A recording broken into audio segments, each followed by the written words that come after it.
रायगडमधील देवकुंड धबधबा पर्यटक मृत्यू प्रकरणी मोठी अपडेट. 25 जणांविरोधात माणगाव पोलीस ठाण्यात भारतीय न्याय संहिता 223 मधील तरतुदीनुसार गुन्हा दाखल. प्रांताधिकारी यांच्या आदेशाचा भंग करणारे पर्यटक, बंदी असताना पर्यटकाचं बुकिंग घेणारे एजंट, गाईड अशा 25 जणांचा आरोपींमध्ये समावेश.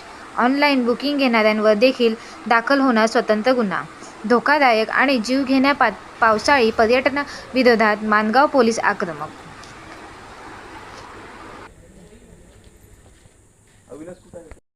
महत्त्वाची गोष्ट अशी आहे की SDM माणगाव सरांनी दिनांक 1/7/2026 रोजी माणगाव तालुक्यातील आणि विशेषतः माणगाव पोलीस स्टेशन हद्दीतील कुंभे धबधबा, सिक्रेट पॉईंट, सणसवाडी धबधबा, त्याचबरोबर देवकुंड धबधबा या ठिकाणी जाऊ नये.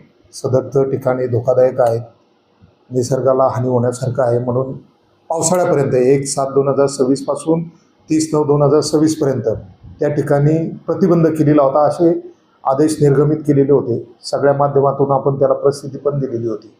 तरीसुद्धा जो कालचा प्रकार झाला 12/7/2026 रोजी, त्या ठिकाणी काही गाईड्स, त्याला सहभागी असणारी काही लोक यांनी ही मुलं, जवळजवळ 20 ते 21 जणांचा तो ट्रूप होता, चाकण पुणे येथील, त्यांना ते चोरट्या मार्गाने घेऊन गेले. विशेषतः एक बाब लक्षात आली, त्या ठिकाणी ड्युटी करता जे ऑफिसर्स होते, अंमलदार होते, त्यांनी ह्या लोकांना थांबवलेलं होतं. परत जायचं त्यांना आव्हानसुद्धा केलेलं होतं, त्यांना परतसुद्धा पाठवलेलं होतं. तरीसुद्धा दुसऱ्या चोरट्या मार्गाने गाईड्सने त्यांना तिथं नेलं गेलं आणि त्याच्यामध्ये त्या 2 कॅज्युलिटी झालेल्या आहेत.